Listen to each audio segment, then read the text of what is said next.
Hi, I'm Natalie Parker. At 30 years old, I'm a software developer who spent most of my life feeling like the underdog in my own family. It was a crisp fall evening in Salt Lake City, the kind where the air carries a sharp chill that seeps through your coat and makes your breath fog up like a whisper of secrets. The leaves crunched under my boots as I walked toward the restaurant, my heart pounding in my chest like a drumbeat building to a crescendo. This was our annual family dinner, a ritual that always left me on edge, but tonight, I sensed something bigger brewing. The scent of wood smoke from nearby chimneys mixed with the distant hum of traffic, grounding me in the moment, even as my stomach twisted with anticipation. I pushed open the heavy wooden door, the warm rush of heated air hitting my face, carrying the savory aromas of garlic bread and roasting meats from the kitchen. The restaurant was dimly lit, with flickering candlelight casting long shadows across the linen-covered tables. My family was already seated, my parents, Joseph and Linda, my Aunt Susan, Uncle Gary, my cousin Ryan, and of course, my brother Connor, 4 years my senior, and forever the star of the show. They greeted me with the usual perfunctory nods, their conversations barely pausing as I slid into my chair. Connor adjusted his tie, that smug glint in his eye sharper than usual, and clicked on a small projector he'd set up at the end of the table. The screen lit up with crisp charts, glowing numbers, and a neatly formatted contract that screamed control. The rent for the family house is now $8,800 a month, he announced, his voice smooth and authoritative, like he was closing a big finance deal. He slid the contract toward me across the polished wood, the paper whispering against the tablecloth. "If you don't like it, then move out." The words hung in the air, and then the room erupted in laughter cruel, echoing chuckles that made my skin prickle with heat despite the chill I'd just escaped outside. My father leaned back in his chair, his deep belly laugh rumbling like thunder, while my mother whispered something to Aunt Susan, her eyes gleaming with that familiar amusement, lips curled in a smirk. Uncle Gary slapped the table lightly, and even Ryan, my cousin who'd always been more of a bystander, joined in with a snicker. I gripped my water glass, the cold condensation slick against my palm, my knuckles turning white as I fought the urge to shatter it. They thought they had me cornered, that I'd either sign their ridiculous contract or slink away defeated. But they had no idea what I'd been building in the shadows for months, the secret that burned like a quiet fire in my chest. I looked across the table at Connor's smug grin, the fluorescent glow of the projector highlighting the sharp lines of his face, and I allowed myself a faint smile. What I did next would leave them all speechless.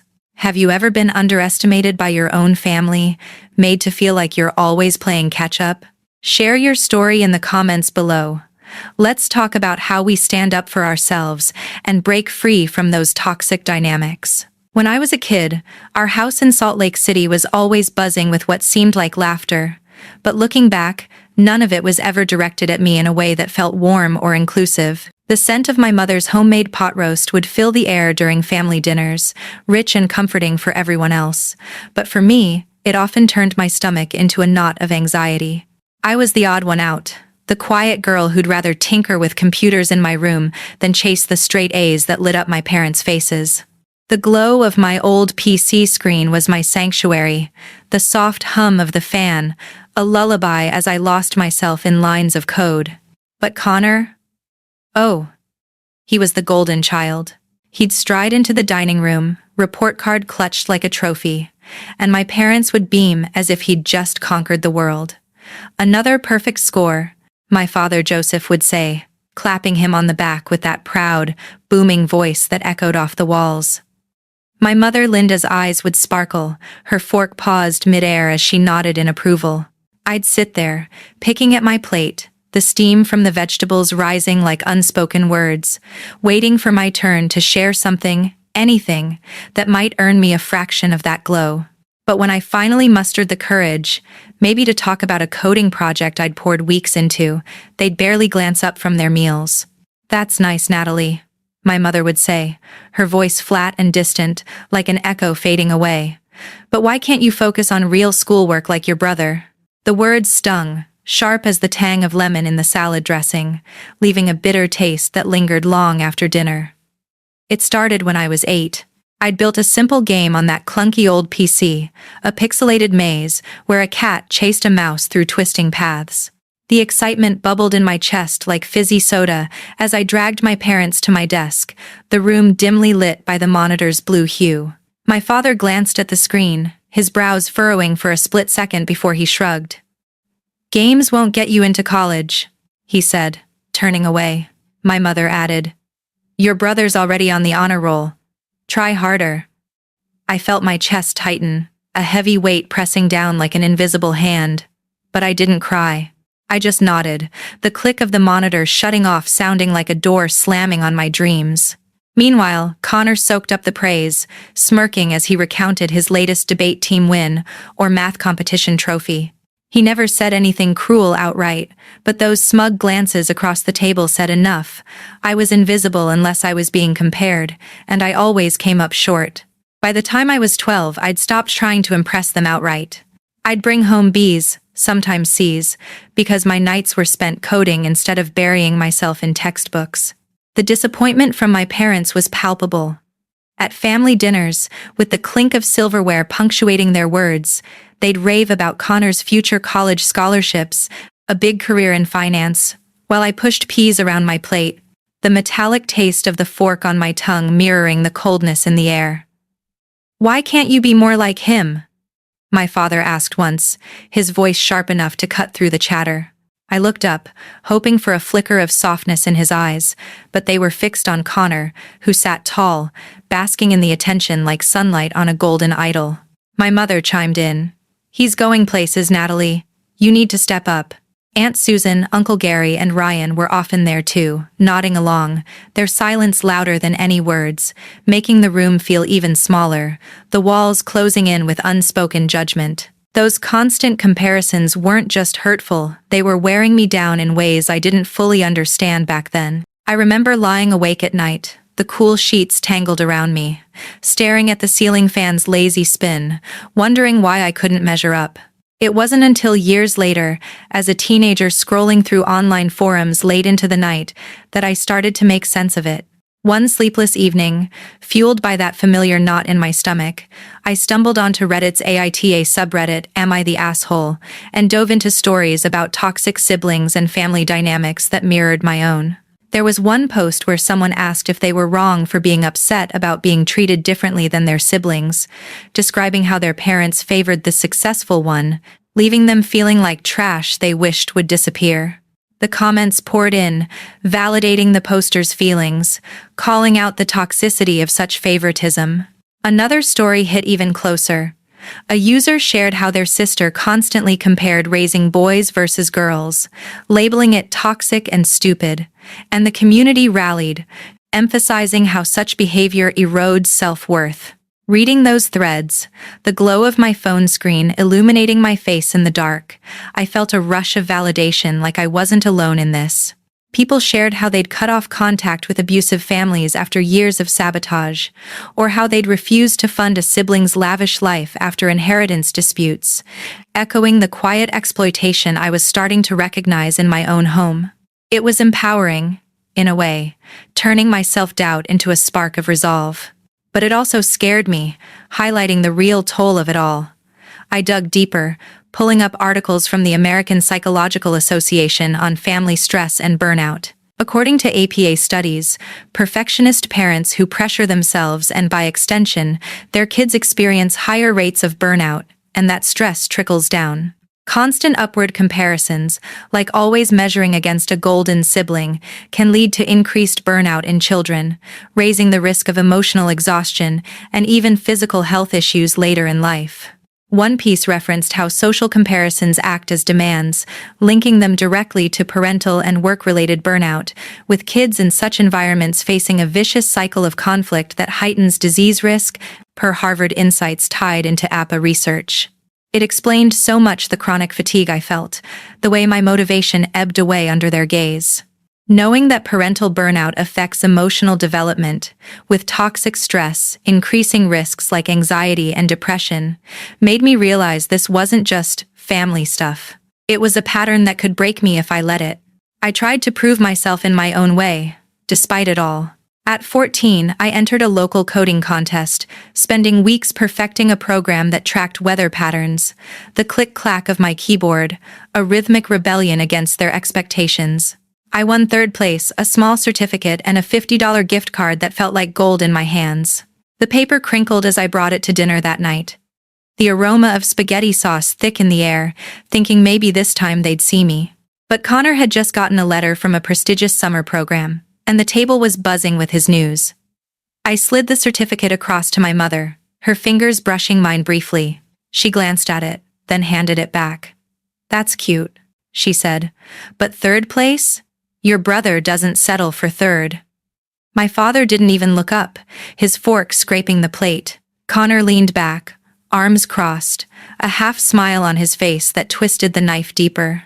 I stuffed the certificate in my pocket, the sharp edges digging into my palm, and didn't bring it up again. Those moments piled up, each one a brick in the wall between me and my family, fueling a quiet exploitation that was just beginning to show its teeth. Connor's subtle assertions of control, the way he'd manage, shared chores or decisions, always tilting things in his favor. I wasn't jealous of him, not exactly. I just wanted to be seen for who I was, not as a failed version of him. Coding became my escape, my way of building something that was mine alone. Late at night, when the house was quiet except for the distant creak of settling floors, I'd sit at my desk, the screen's glow, my only company, writing lines of code that felt like silent acts of defiance. I didn't know it then, but those hours were laying the foundation for something bigger, something that would one day turn their world upside down. I wasn't trying to compete with Connor. I was trying to survive the burnout their comparisons bred, turning my self-doubt into a steely resolve to forge my own way. But what they didn't know was that there was one person in my life who saw through the shadows they cast over me, someone whose influence would change everything. Every weekend, I escaped the suffocating atmosphere of our family home by driving to my maternal Grandma Hazel's modest house in the suburbs of Salt Lake City. The moment I turned onto her quiet street, lined with maple trees that rustled softly in the breeze, a sense of relief washed over me. Her place was my sanctuary, a world away from the constant comparisons and the knot of anxiety that twisted in my gut at home. The air there always carried a faint scent of lavender from her garden, mixed with the earthy smell of old books stacked in every corner. Grandma Hazel wasn't like my parents. She didn't measure worth by report cards or trophies. Instead, she saw the spark in me that everyone else overlooked, fanning it into a flame with her quiet wisdom and unwavering belief. Her living room was a treasure trove of inspiration, cluttered with yellowed tech magazines from the 80 seconds and 90 seconds, towering stacks of books on startups and innovation, and a dusty laptop she'd bought back in the early days of personal computing. The screen was scratched, and the keys worn smooth from years of use, but to me, it was a portal to possibility. "This is the future, Natalie," she'd say, tapping the monitor with a gnarled finger. Her voice warm and steady like the hum of an old engine coming to life. I was 15 then, awkward and full of self-doubt from the burnout brewing at home, but her words cut through the fog. One Saturday afternoon, she sat me down at her small wooden table, the surface scarred from decades of family meals, and poured us both mugs of peppermint tea. The steam rose in lazy curls, carrying that soothing, minty aroma that wrapped around me like a blanket, evoking a deep sense of safety and belonging I rarely felt elsewhere. As I sipped, the warmth spreading through my chest, she pulled out a worn notebook, her eyes sharp and alive despite the lines etched by time. "Let's talk about money," she said, her tone matter of fact, as if we were discussing the weather. She explained how she'd invested in tech companies back when most people dismissed computers as a passing fad. "I put a little in Apple, a little in Microsoft," she told me, flipping through faded brokerage statements that crinkled like autumn leaves. The numbers on those pages, small bets turning into big returns, made my eyes widen. She taught me how to read stock charts, spotting trends like rising waves on a graph, and thinking like an entrepreneur. "Don't wait for permission, Natalie," she'd emphasize, her hand resting on mine. The skin papery but strong. "Build your own path." Those sessions ignited something in me. I'd scribble ideas for apps in my notebook, dreaming of startups while she nodded approvingly, never once echoing my parents' demands to focus on real schoolwork. Inspired by her encouragement, I started seeking out ways to connect with others who shared my passion. One evening, after a particularly invigorating talk about coding basics, I fired up her old laptop and searched for online communities for young coders. That's how I discovered places like code.org and the Raspberry Pi Foundation's forums, vibrant spaces where teenagers like me were learning programming at their own pace. I joined a Discord server mentioned in online discussions, a group for self-taught young developers, full of kids swapping code snippets, troubleshooting bugs, and collaborating on simple projects. It was exhilarating. For the first time, I felt part of a tribe that valued my tinkering. We'd share stories of building games or apps, and I'd think of Hazel's lessons, feeling her influence guiding me even in those digital spaces. Posting about my early experiments, I got feedback that boosted my confidence, turning the isolation from my family into a bridge to like-minded peers. By 16, I was spending entire weekends at her place, coding on that ancient laptop while the afternoon sun slanted through the lace curtains, casting golden patterns on the floor. She'd watch over my shoulder, asking thoughtful questions about my projects, her presence a steady anchor. One day, I showed her a simple budgeting app. I'd built a tool to track expenses with clean interfaces and basic analytics. The keys clacked under my fingers as I demoed it, the screen flickering slightly from age. "That's practical," she said, leaning closer, her peppermint tea cooling beside her. "You could sell something like that." I laughed at first, thinking she was joking, but her expression was earnest. She pulled out a dog-eared book on venture capital from her shelf, the pages yellowed and marked with her handwritten notes, and walked me through how startups secure funding. "You've got the brain for this, Natalie," she said, her voice firm. "Don't let anyone make you feel small." Those words became my shield against the criticism waiting at home, a reminder that my worth wasn't tied to comparisons. Hazel wasn't just teaching me about tech and investing, she was building my emotional resilience, something I desperately needed amid the toxic stress of my family dynamics. I later learned from Harvard's Center on the Developing Child that supportive relationships with caring adults can buffer a child's stress response, transforming potentially toxic stress into something more tolerable and promoting healthy development. Their studies show that resilience depends on these responsive connections, which help us adapt to adversity and master capabilities to respond effectively. In one report, they explain how safe, stable, and nurturing relationships, like the one I had with Hazel, reduce the effects of significant adversity on early development, lowering risks of emotional exhaustion, anxiety, and even physical health issues later in life. Additional factors like adequate social support can further enhance this resilience, breaking the vicious cycle of conflict that plagues families like mine. Without her, the constant favoritism toward Connor might have crushed me entirely, but Hazel's guidance turned that pressure into fuel, helping me build inner strength that statistics prove can cut toxic stress risks dramatically. When I turned 17, she took me to a local tech meetup in Salt Lake City, a bustling room in a community center filled with the buzz of conversations and the faint scent of coffee brewing in the corner. I was nervous, my palms sweaty as I clutched my notes, surrounded by adults twice my age who typed furiously on sleek laptops. But Hazel introduced me as her partner in crime. Her arm linked with mine, giving me a squeeze of encouragement. I presented my budgeting app to a small group, my voice shaky at first but gaining steadiness as I went. To my surprise, they asked questions, jotted notes, and even suggested improvements, their interest making my heart soar. Hazel stood in the back, her smile wide and proud, the wrinkles around her eyes crinkling with joy. On the drive home, the car filled with the fading warmth of the day, she said, "You don't need their approval, but you've got their attention now. Keep going." That night, I felt taller, more capable, like I could take on the world.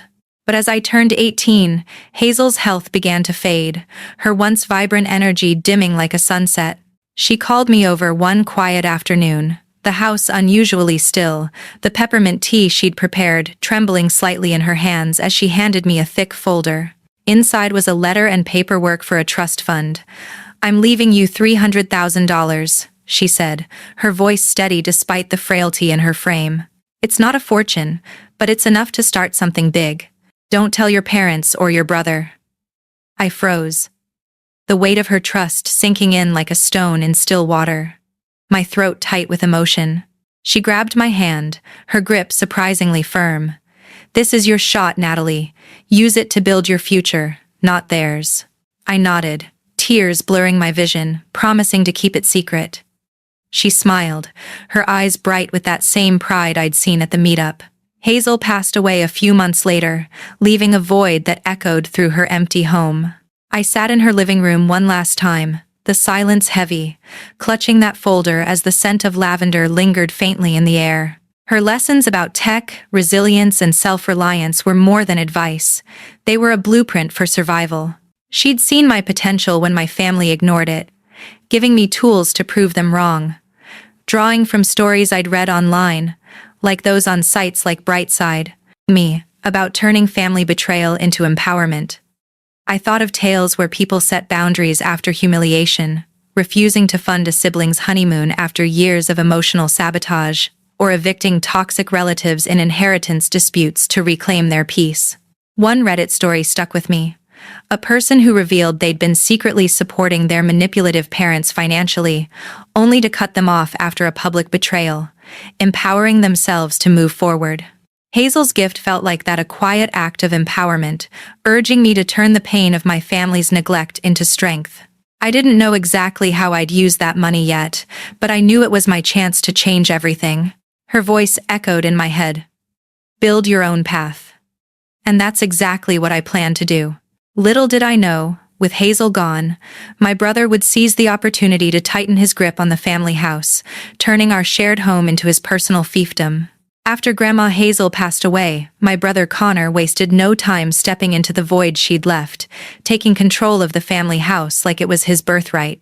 It was a modern home in the suburbs of Salt Lake City, the same one where I'd spent my childhood dreaming up code under the soft glow of my desk lamp, the walls echoing with memories of her laughter during my weekend visits.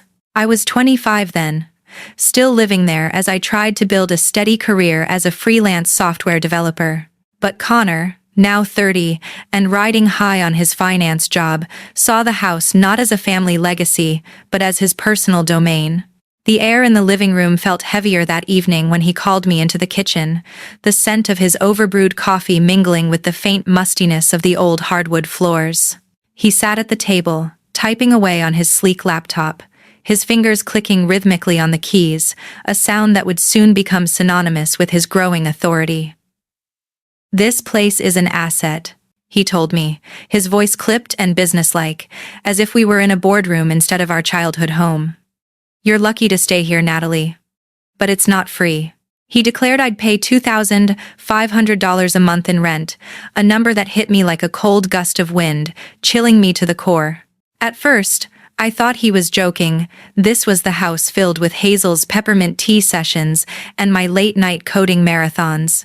But his face was all sharp angles and cold calculation, no hint of humor in his eyes. He handed me a lease agreement, printed on crisp white paper that rustled ominously as I took it, typed up in stiff legal jargon as if I were a stranger subletting an apartment downtown. "Sign it," he said, tapping the document with his pen, the tip making a soft thud against the table. I scanned the terms, late fees, maintenance costs, even a clause about upholding the property's value, and felt my stomach churn, a sour taste rising in my throat like bile. My hands shook as I signed, not because I wanted to, but because my freelance gigs, while steady, weren't enough to cover a move in Salt Lake's skyrocketing housing market. The pen scratched across the paper, each stroke a reluctant surrender. His control tightened like a vice over the following months. Every first of the month, I'd hear the ping of an incoming email on my phone, the subject line glaring, "Rent due."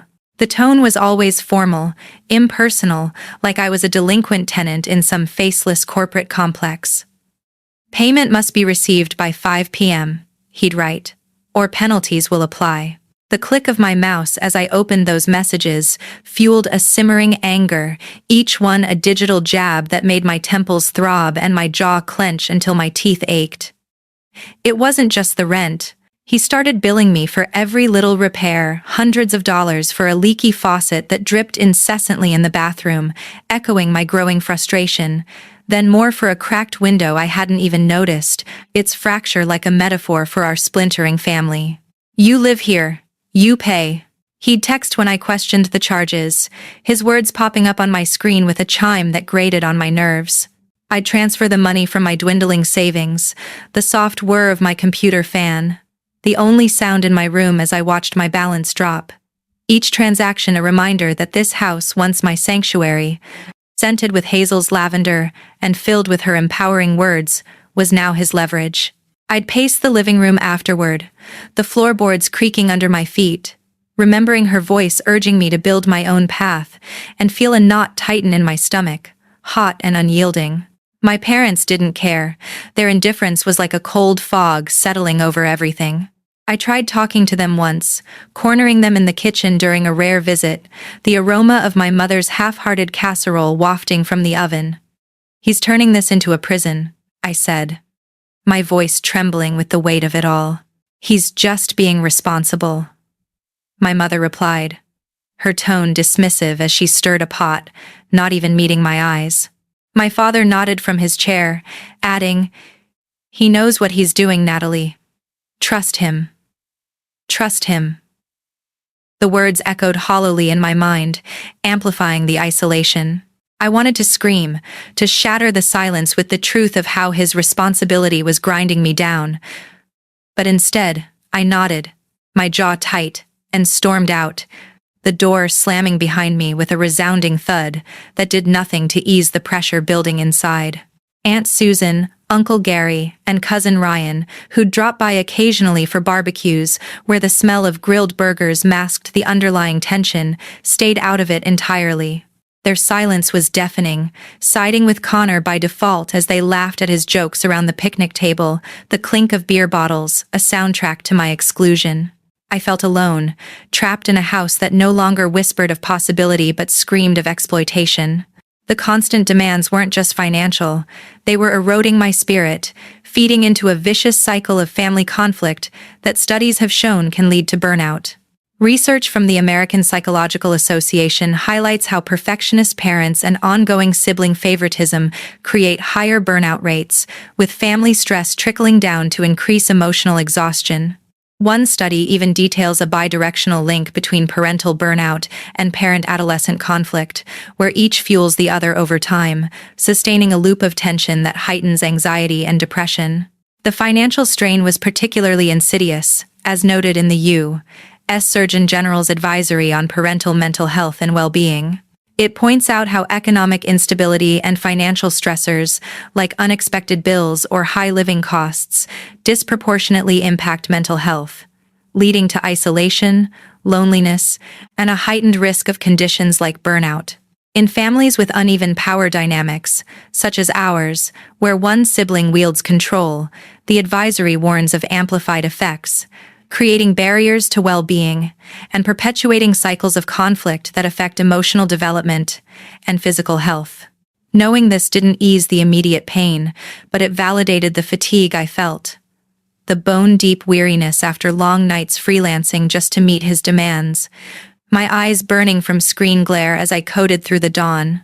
In my lowest moments, I'd scroll through online stories late at night, the blue light of my phone casting shadows on the walls, seeking some spark of hope.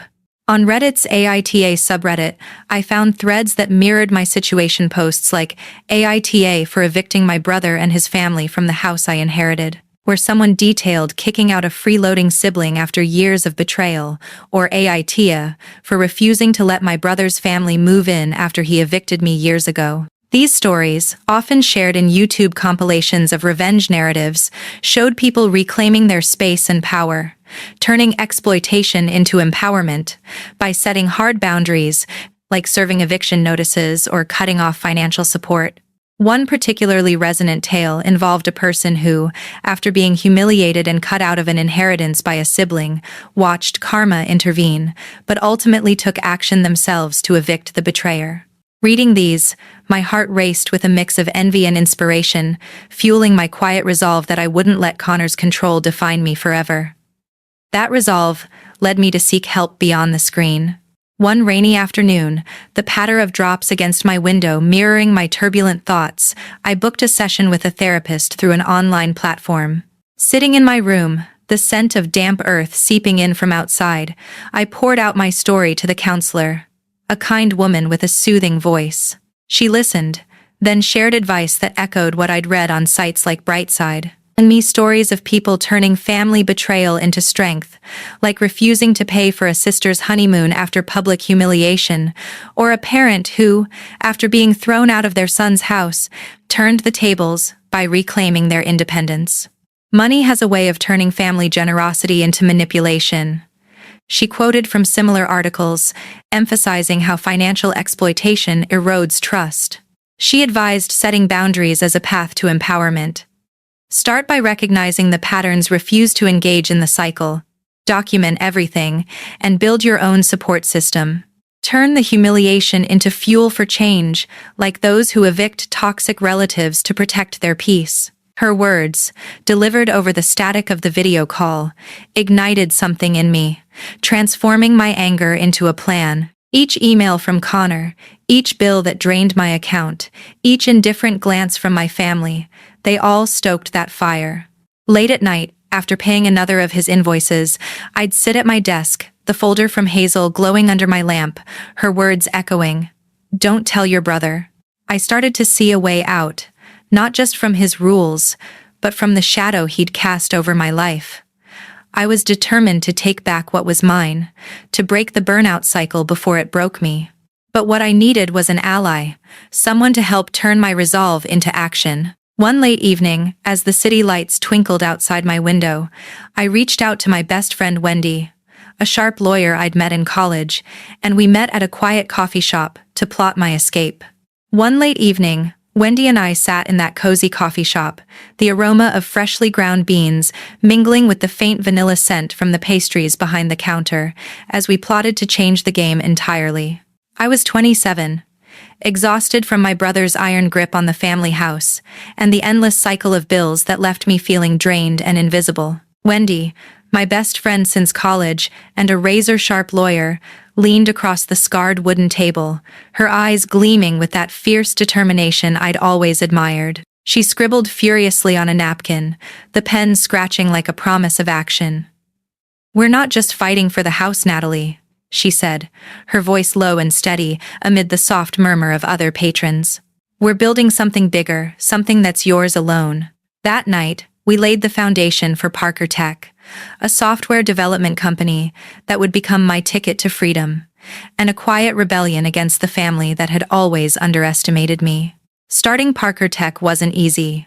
I'd been scraping by as a freelance software developer, building apps for small businesses, but my income barely covered Connor's $2,500 rent and his relentless repair bills that popped up like unwelcome guests. The weight of it all pressed on me, especially knowing from those APA studies I'd read about how parental favoritism isn't just a myth. It shapes family dynamics through personality traits, birth order, and gender, leading to long-term stress and mental health impacts like loneliness and emotional exhaustion in siblings. One report highlighted how pressure to be perfect from parents causes higher burnout rates, linking it to mental health problems in children that linger into adulthood. I felt that burnout in my bones, the chronic fatigue from years of being the lesser child, the way it sapped my energy, even as I tried to push forward. Wendy helped me file the paperwork to register Parker Tech as an LLC, explaining how it could shield my personal assets from any fallout. "This is your cover," she said, handing me the official documents with a wink. The paper crisp and official under my fingers. I used the $300,000 Grandma Hazel had left me to fund the startup, carefully transferring the money into a new business account under the radar. I didn't breathe a word to anyone, not my parents, not Connor, Not even Ryan, who occasionally texted to check in on how I was holding up under the rent, his messages always laced with that passive curiosity that felt more like prying. The first step was building Parker Tech's portfolio. I spent countless nights coding a project management tool tailored for local startups. Something sleek, intuitive, and user-friendly that could rival bigger platforms like Asana or Trello. The glow of my laptop screen became my rebellion, casting a blue hue over my darkened room as the city outside hummed with distant traffic. My eyes would burn from the strain, fingers aching from typing, but each line of code felt like a defiance against the family that had boxed me in. Wendy marketed it relentlessly, leveraging her network to pitch it to clients in Salt Lake City. By the end of the first year, we had 3 solid contracts bringing in steady revenue. I poured every dollar back into the company, living frugally, skipping dinners out, brewing cheap coffee that left a bitter aftertaste to save as much as possible. I took on extra freelance gigs, coding websites for restaurants and e-commerce stores, often working until the wee hours, when the only sounds were the soft whir of my computer fan and the occasional creak of the house settling, as if it too was weary from Connor's rule. But doubt crept in during those long nights, amplified by the burnout stats. I'd internalized the way APA research showed favoritism creates a vicious cycle of conflict, increasing risks of anxiety, depression, and even physical health issues over time. I'd question if I had the stamina to keep going, wondering if the family's favoritism had wired me for failure. To combat it, I turned to online forums for startup advice, diving into Reddit's r/divided by startups subreddit, where founders shared raw stories of overcoming burnout and self-doubt. One thread stood out. "Have you suffered burnout?" "I have," where entrepreneurs vented about how their companies took more out of them than they gave back, but also offered tips like setting micro goals, seeking mentorship, and remembering why you started. Another in r/divided by startup, ideas discussed innovative ways to bootstrap amid personal exhaustion, with users swapping ideas on validating apps without burning out. Reading those posts, the screen's light flickering in the dark, reignited my fire, reminding me I wasn't alone, and that pushing through could turn my pain into power. Wendy had a masterful plan for the house. "We'll buy it through Parker Tech," she said one afternoon, pulling up property records on her laptop in her cluttered office, the scent of printer ink hanging in the air. Connor, oblivious to my moves, was still treating the house like his personal empire, sending those curt emails that made my phone buzz like an alarm. Wendy discovered it was held in a family trust with my parents as nominal owners, but Connor pulling the strings. She contacted a bank, presenting Parker Tech as a thriving business eager to invest in real estate. I was nervous. My savings and Hazel's inheritance weren't enough for the house's nearly $1 million value in Salt Lake's booming market, but Wendy negotiated a loan, using our growing contracts as leverage for favorable terms. The process was meticulous, a web of documents and meetings that left me with paper cuts and a racing heart. I met with the bank as Parker Tech's CEO, signing papers that listed the LLC as the buyer, the conference room's fluorescent lights buzzing overhead like a swarm of ideas taking flight. Wendy handled the legal intricacies, ensuring every step was airtight and anonymous. "Your brother won't know until it's done," she assured me, her voice a steady anchor as we reviewed the final offer. We presented a fair price to the trust, and my parents, distracted by their own routines, approved the sale without a second glance, assuming it was some faceless investor snapping up property. The day the deal closed, I stood in my bedroom, the same one where I'd coded as a teen holding the signed contract, my heart pounding like a drumbeat of victory. The paper felt heavy with possibility, the ink still fresh. I owned the house. My house. But I kept it secret, continuing to pay rent to Connor, as if nothing had changed, swallowing the bile each time his emails arrived. Hiding the truth was the hardest part, a daily act of restraint that tested my resolve. Every month, I'd send him his $2,500, the transfer confirmation popping up on my screen like a mocking reminder, while I bit back the urge to shatter the illusion. I'd see him at sporadic family gatherings, smug as ever, boasting about property management like he was a real estate mogul, his tie perfectly knotted and his laugh grating against my nerves. My parents nodded along, praising his responsibility, their voices blending into the clink of silverware, while I played the role of the struggling tenant, my smiles forced and my words measured. Wendy was my rock through it all, meeting me at that same coffee shop where we'd started, handing me a steaming latte as she reminded me, "You're not just taking back the house, you're taking back your life." Her words echoed empowerment tips I'd read on Brightside. Me. Like the story of a woman thrown out of her son's house, who turned the tables by reclaiming her independence and teaching him a lesson in loyalty. Or another, where a child-free person whose parents gave their inheritance to a sibling created their own legacy, proving that true empowerment comes from building anew after betrayal. Those tips fueled me. Much like the YouTube revenge stories I'd binge-watched during breaks, tales from channels like Revenge Glow, where one narrator shared, "Until I revealed I'd paid $61 Kelvins to keep their house afloat," detailing a betrayal by family who exploited hidden financial support until the reveal unraveled everything. Another video recounted a daughter secretly paying her parents' mortgage for years, only to cancel it after public shaming, watching their world crumble in satisfying karma. Or the one about funding a brother's family for years, then calling him a loser at a dinner and pulling the plug, stories that mirrored my plan, turning silent endurance into explosive empowerment.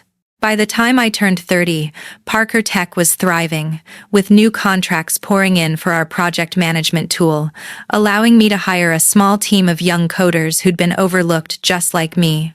We worked out of a rented office downtown. The buzz of keyboards, a symphony of progress. The house, now truly mine, was no longer a prison but a symbol of what I'd built from Hazel's gift, a weapon forged in secrecy. Connor thought he was still in control, but he had no idea what was coming. I wasn't just a tenant anymore, I was the owner, and soon, at our next family dinner, everyone would know the truth. But what they didn't realize was that the revelation would shatter more than just their illusions. It would expose the depths of their betrayal in ways they could never imagine. The family dinner at that familiar Salt Lake City restaurant turned into an unexpected showdown, the air thick with the scent of sizzling steaks and garlic butter, but laced with an undercurrent of tension that made my skin tingle. I was 30, sitting at the long table under the warm glow of pendant lights, my stomach a tight coil of anticipation as conversations buzzed around me like static. Connor stood up, adjusting his tie with that trademark confidence, and clicked on the projector, its beam cutting through the dim room to display charts, numbers, and a new lease agreement that screamed dominance. "The rent for the family house is now $8,800 a month," he declared, his voice sharp and triumphant, sliding the contract toward me like a challenge. "If you don't like it, Natalie, then move out." The words ignited the room. My father Joseph chuckled deeply, leaning back in his chair with a satisfied grin. My mother Linda smirked, whispering to Aunt Susan, who nodded with gleeful amusement. Uncle Gary slapped the table lightly, and even Ryan joined in with a snicker that echoed off the walls. Their laughter sliced through me like a cold blade, the clink of glasses and silverware amplifying the mockery. They waited for me to fold, to sign or slink away, their eyes pinning me down in that familiar way. But I was done. I pushed the contract back across the table, my hand steady despite the adrenaline surging through my veins. "I'm not signing this," I said, my voice calm but edged with steel. The laughter sputtered out, leaving a stunned silence. Joseph raised an eyebrow, his fork hovering mid-air. "What do you mean?" Linda demanded, her smile cracking like brittle ice. I leaned forward, locking eyes with Connor. "You don't own the house," I said, letting the truth hang heavy in the air. A murmur rippled through the table. Susan's eyes narrowed, Ryan shifted uncomfortably, Gary cleared his throat. Connor's face twitched, but he recovered with a snap, pointing at the projector. "Don't be ridiculous, Natalie," he barked, his voice rising. "This is my property now. Sign or you're out."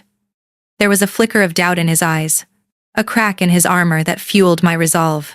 I stood up, matching his stance. "You're wrong," I replied evenly. "I've been paying you rent for years, but I know something you don't."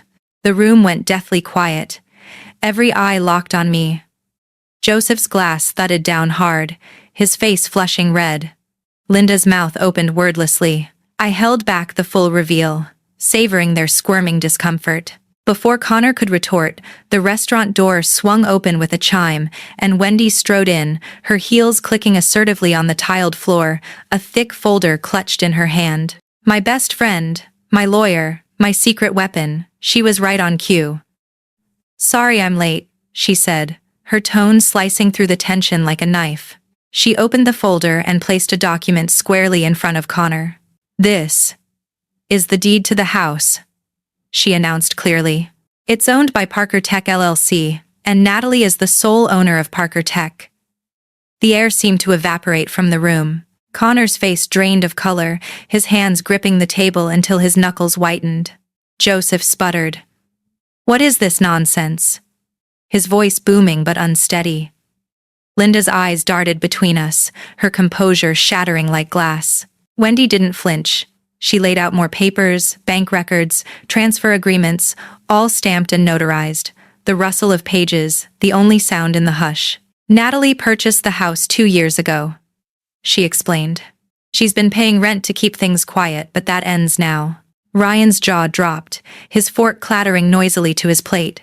Susan and Gary exchanged wide-eyed glances, their earlier smirks vanished like smoke. Connor stammered, his voice hoarse as he flipped through the documents. This can't be legal. Wendy arched an eyebrow. It's ironclad, she replied coolly. You've been collecting rent on a house you don't own. I watched their faces cycle through shock, disbelief, and raw anger. Connor's shoulders slumping in defeat, Joseph's flush turning to embarrassment, Linda's hands trembling as she avoided my gaze. A rush of triumph flooded me, warm and electric, like sunlight breaking through storm clouds. This was the house where Hazel's voice had urged me onward, and now I'd honored her by reclaiming it. I looked at Connor, his eyes wide with panic, and said, You thought you could control me. You were wrong. The words landed like a gavel, sealing my victory. After that explosive dinner, I returned to the house that was now unequivocally mine. The air felt different as I stepped through the door, lighter, fresher, carrying a subtle crispness, like after a rainstorm, washing away years of oppression. The revelation had shifted everything. Connor packed his bags a week later, his face etched with humiliation as he loaded boxes into his car under the gray autumn sky. Without the rent he'd extorted from me, his financial facade crumbled, I heard through a mutual contact that he'd downsized to a cramped apartment downtown, struggling to maintain his flashy lifestyle. He never reached out, and I didn't miss the bridge we'd burned. I dove into renovating the house, transforming it into a true reflection of Hazel's legacy. Contractors hammered away, installing large windows that flooded the rooms with natural light, the scent of fresh paint and sawdust mingling with the promise of renewal. I replaced the outdated furniture with sleek, modern pieces, soft leather couches that invited relaxation. A cozy reading nook stocked with tech books echoing Hazel's stacks. The living room, once dim and heavy with memories of invisible dinners, now opened up with an airy layout, the sunlight dancing on polished floors. I converted the basement into a studio apartment, listing it for rent to local professionals. The steady income covered maintenance and more, turning the property into an asset on my terms. Each change felt like reclaiming a fragment of myself. The hammer strikes a rhythm of empowerment. My parents, Joseph and Linda, reacted with fury and denial. They called days after the dinner, their voices crackling over the phone with accusation. How could you deceive us like this? Linda demanded sharply. Joseph added, You've humiliated your brother, your own family. I listened, my grip tight on the receiver, but I was finished seeking their approval. This is my house now, I said simply. Then hung up, the click echoing my finality. They fired off texts, branding me a betrayer, but I didn't respond. Susan, Gary, and Ryan followed suit with half-hearted apologies that rang hollow, more excuses than remorse. I blocked their numbers, drawing a boundary as solid as the new locks on my doors. The ensuing silence was eerie at first, but liberating, like exhaling a breath I'd held for decades. In the quiet that followed, I reflected deeply on the toll of it all, turning to therapy once more to process the aftermath. My counselor, in our video sessions amid the soft hum of my home office fan, shared insights that resonated with what I'd read online, advice from sites emphasizing no contact as a vital step for mental health. Drawing from Psychology Today, she noted how choosing no contact brings peace, stability, and freedom, allowing true healing and greater self-respect. Other resources highlighted benefits like improved sleep, reduced anxiety, and emotional healing, breaking generational patterns of toxicity. One article stressed that removing yourself from abusers is when real healing begins, leading to less depression and better self-care. These echoed my experience, the fog of burnout lifting, my energy surging as I invested in myself instead of their drama. The decision wasn't without its weight.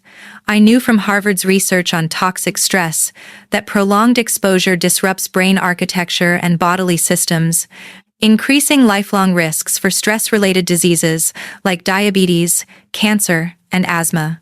APA studies linked such family adversity to chronic inflammation and mental health issues, a vicious cycle that heightens disease risk into adulthood. Cutting ties protected me from that fate, a necessary severance for my well-being. My story isn't unique. Scrolling Reddit's AITA subreddit post-revenge, I found solace in similar tales like AITA for cutting off my family after inheriting a fortune, where someone inherited from a grandfather and refused to share with entitled relatives, or AITA for cutting off my parents for leaving everything to my brother, mirroring my sibling favoritism. Another ITA for not sharing my inheritance with the rest of my family captured the pressure to do the right thing despite betrayal. These narratives validated my choice, showing how inheritance drama often leads to no contact for self-preservation. Wendy and I celebrated at our coffee shop, the rich espresso aroma, a toast to our triumph. Parker Tech flourished, my team of overlooked coders innovating from our downtown office. The house, now a thriving rental, symbolized my independence.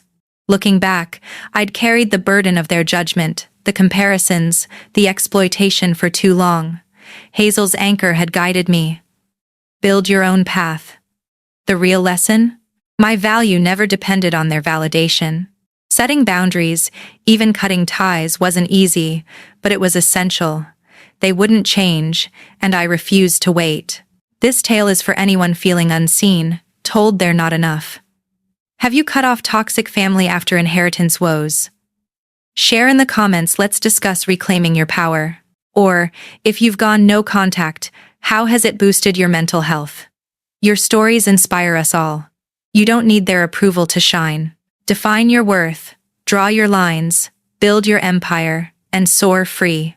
I did. And the world feels boundless.